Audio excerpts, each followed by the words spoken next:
কত বড় মানুষ ও কাপুরুষ হলে এই কাজ করতে পারে, নিজের মায়ের পায়ে হাত পা বেঁধে ছোট একটা ব্যান করে মাকে নিয়ে ভিক্ষা করে।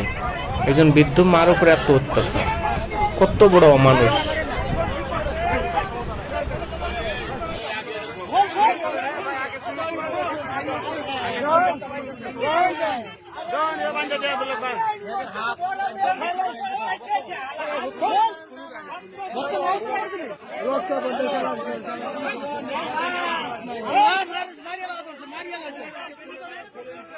এই